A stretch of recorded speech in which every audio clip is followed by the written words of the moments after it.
제4권 제90편 하나님의 사람 모세의 기도.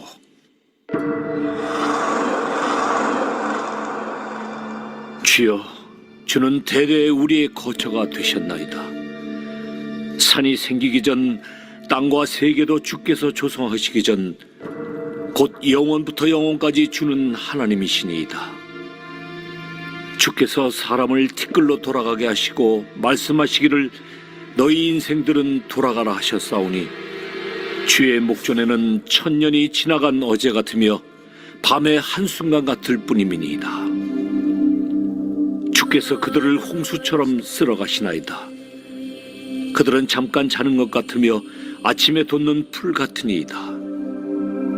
풀은 아침에 꽃이 피어 자라다가 저녁에는 시들어 마르나이다. 우리는 주의 노예에 소멸되며 주의 분내심에 놀라나이다.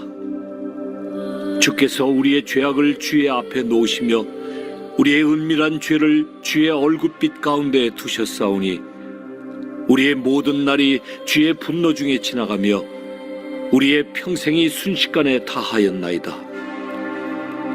우리의 연수가 70이요 강건하면 80이라도 그 연수의 자랑은 수고와 슬픔뿐이요 신속히 가니 우리가 날아가나이다.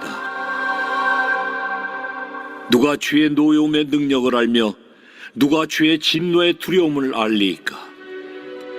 우리에게 우리 날 기수함을 가르치사 지혜로운 마음을 얻게 하소서. 여호와여, 돌아오소서. 언제까지니이까? 주의 종들을 불쌍히 여기소서. 아침에 주의 인자하심이 우리를 만족하게 하사 우리를 일생 동안 즐겁고 기쁘게 하소서. 우리를 괴롭게 하신 날수대로와 우리가 화를 당한 연수대로 우리를 기쁘게 하소서. 주께서 행하신 일을 주의 종들에게 나타내시며 주의 영광을 그들의 자손에게 나타내소서. 주 우리 하나님의 은총을 우리에게 내리게 하사 우리의 손이 행한 일을 우리에게 견고하게 하소서. 우리의 손이 행한 일을 견고하게 하소서.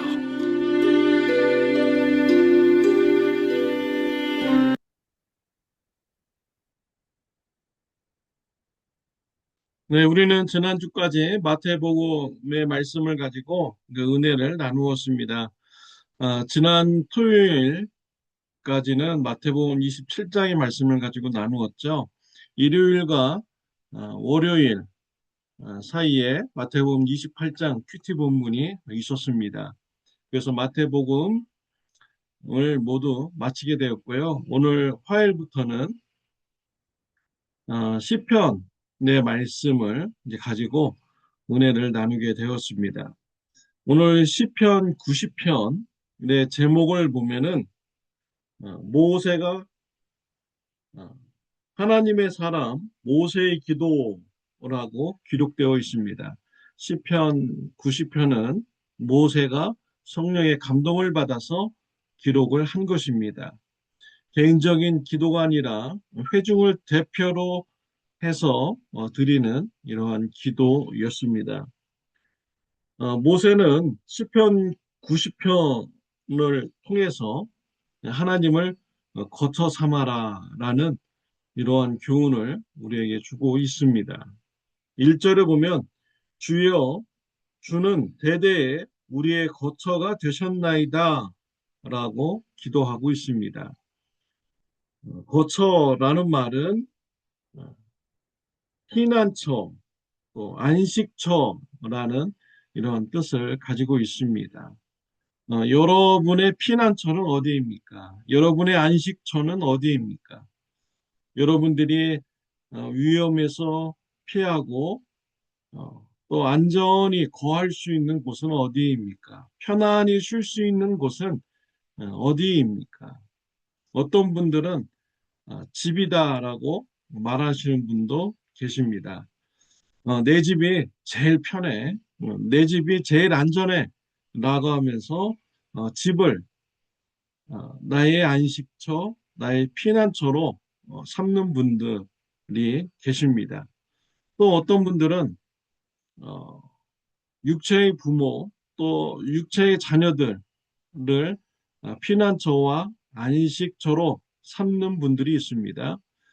부모님과 함께 있으면 안전하고 편안하고 또 자녀들과 함께 있으면 자녀들이 나를 보호해주고 책임져주고 안전해주고 어, 육체의 가족들을 피난처와 안식처로 생각할 수 있습니다. 또 어떤 분들은 세상의 성공, 명예, 권력, 돈, 직장 뭐 이런 것을 나의 피난처와 안식처로 생각하는 분도 있을 것입니다. 돈이 나를 지켜준다, 나를 편안하게 해준다, 안전하게 해준다 라고 생각하는 분도 있을 것입니다. 오늘 본문에서 이 모세는 하나님이 우리의 안식처이고 피난처이다라고 고백을 하고 있습니다. 그러면서 시편 90편의 말씀을 보면요. 하나님과 또 우리 인간을 대조하고 있어요. 그래서 우리 인간이 얼마나 연약한 이러한 존재임을 알게 해줍니다. 그래서 우리 인간의 어, 피난처가 될 수 없고 안식처가 될 수 없다라는 것입니다. 하나님만이 우리의 안식처가 되시며 피난처가 된다라는 것이죠. 2절에 보면요. 산이 생기기 전 땅과 세계도 주께서 조성하시기 전 곧 영원부터 영원까지 주는 하나님이시나이다 라고 했습니다. 산이 생기기 전에 만물이 생기기 전에 하나님은 계셨습니다. 그리고 영원토록 계실 분이 하나님이십니다 라고 고백하고 있습니다. 하나님은 영원부터 영원까지 계시는 분이 바로 우리 하나님이신 것이죠. 반면에 사람은 어떻습니까? 3절을 보면 주께서 사람을 티끌로 돌아가게 하시고 말씀하시기를 너희 인생들은 돌아가라 하셨사오니 라고 했습니다. 사람은 흙으로 창조되었고요. 또 흙으로 돌아가는 이러한 육체의 몸인 것입니다. 하나님은 영원하시지만 우리 사람은 유한한 존재인 것이죠. 우리의 육체는 흙으로 돌아가는 이러한 존재인 것입니다. 그러니까 우리 인생이 얼마나 연약한 존재라는 것을 우리가 알아야 되는 것입니다. 또 4절에 보면 주의 목전에는 천년이 지나간 어제 같으며 밤의 한순간 같을 뿐임이이다. 주께서 그들을 홍수처럼 쓸어 가시나이다.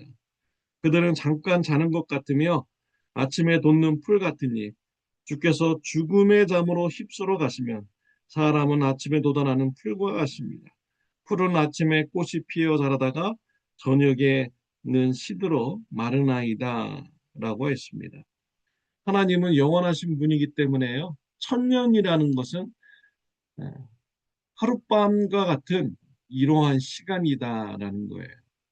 영원의 그런 시간에서 천년이라는 것은 아주 짧은 이러한 한순간이라는 것입니다.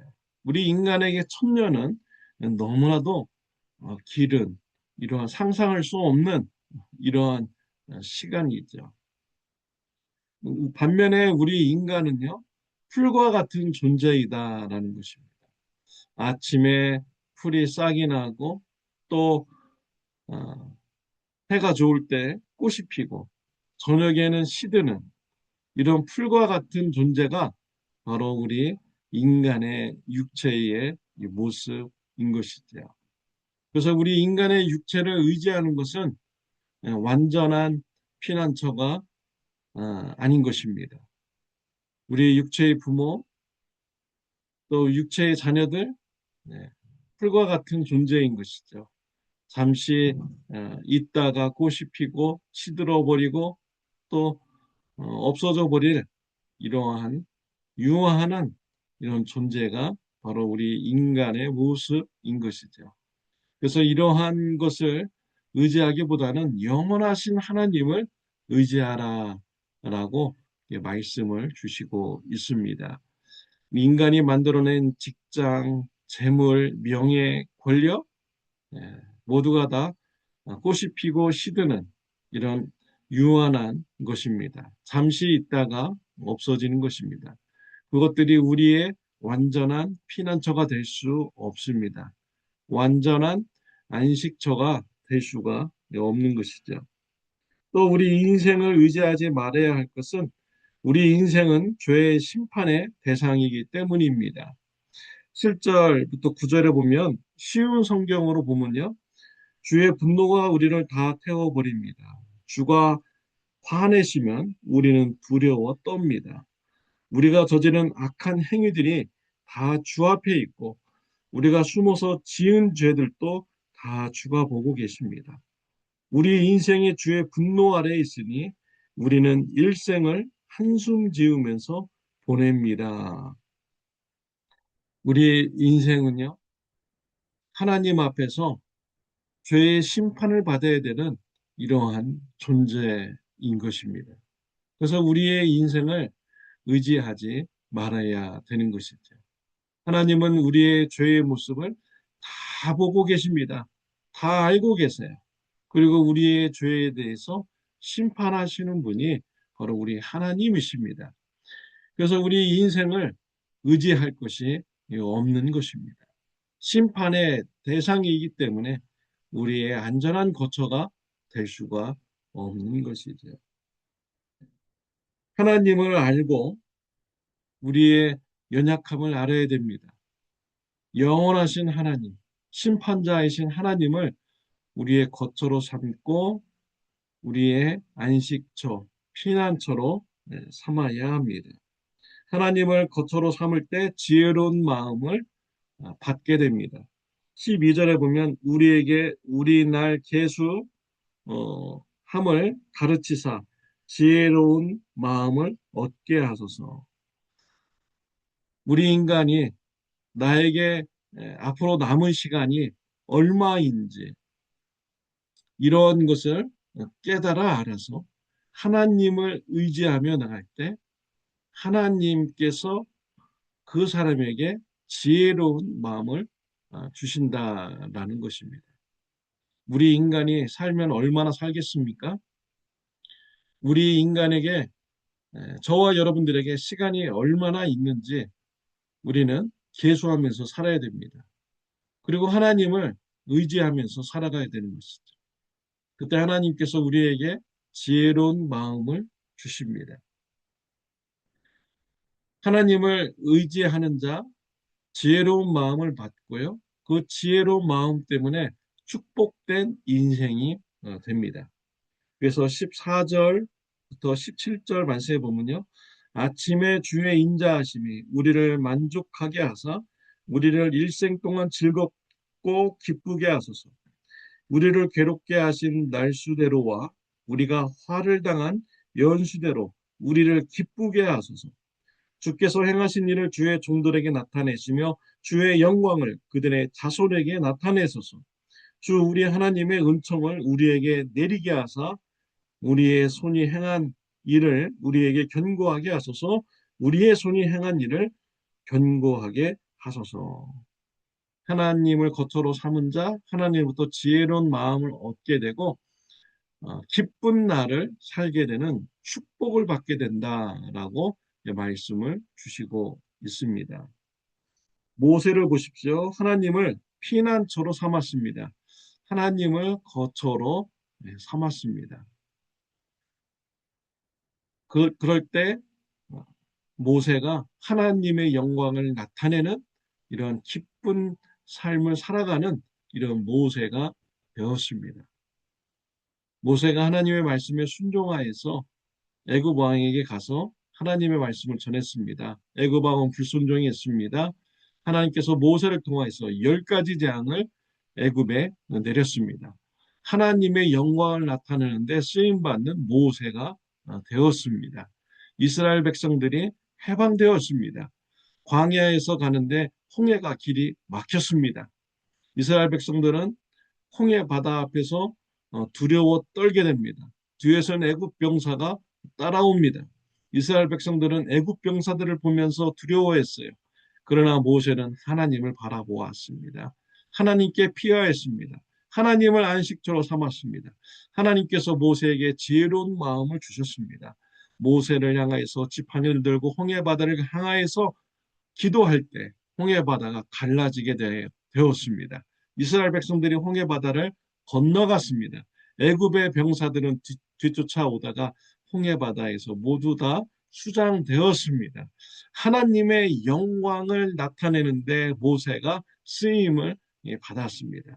하나님을 피난처로 삼고 하나님을 안식처로 삼는 이런 모세를 하나님께서 기쁘게 만들어 주셨습니다. 하나님의 영광을 나타내는데 쓰임 받게 하셨습니다. 이스라엘 백성들이 광야를 행군하다가 마라라는 곳에 도착합니다. 그곳에는 물이 있었지만 쓴물이었습니다. 먹지 못하게 됩니다. 이스라엘 백성들이 원망했습니다. 모세는 하나님 앞에 피했습니다. 하나님의 안식처로 나갔습니다. 하나님께 기도했습니다. 하나님께서 지혜로운 마음을 주셨습니다. 모세에게 한 나무가 보게 하였고 그 나무를 마라의 쓴물에 던지게 하였습니다. 마라의 쓴물이 변화했습니다. 단물이 되었습니다. 사람들이 먹을 수 있는 물이 되었습니다. 이스라엘 백성들에게 하나님의 영광을 비추는 이러한 삶을 살았습니다. 모세에게 하나님께서 기쁜 날이 되도록 축복해 주셨습니다. 하나님을 안식처로 삼고 하나님을 피난처로 삼고 하나님을 거처로 삼는 자 하나님께서 그에게 지혜로운 마음을 주십니다. 기쁜 날이 되도록 축복하여 주십니다. 사랑하는 성도 여러분, 여러분의 피난처는 어디입니까? 안식처는 어디입니까? 여러분의 거처는 어디이십니까? 인생을 의지하지 마시길 바랍니다. 영원하신 하나님을 의지하시기를 바랍니다.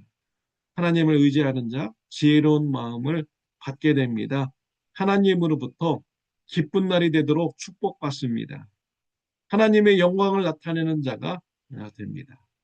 하나님을 거처로 삼는 저와 여러분들이 되시기를 바랍니다. 기도드리겠습니다. 하나님 아버지 감사합니다. 하나님께서 우리의 피난처가 되어주시고 안식처가 되어주시며 우리의 거처가 되게 해주시니 하나님 감사합니다. 우리가 인생을 의지하지 않게 하여 주옵소서. 세상 돈과 명예와 권력과 성공을 따르지 않는 자가 되게 하여 주옵소서. 오직 하나님만 따르며 하나님 앞에 피하고 의지하는 자가 되게 하여 주옵소서. 하나님을 의지할 때 성령이 충만케 하여 주시고 지혜로운 마음을 풍성하게 부어 주시옵소서. 기쁜 날이 되는 축복받게 하여 주옵소서. 하나님의 영광을 나타내는 자가 되게 하여 주옵소서. 예수님의 이름으로 기도드렸습니다. 아멘. 하나님을 의지함으로 기쁜 날이 되는 축복받는 날이 되시기를 바랍니다.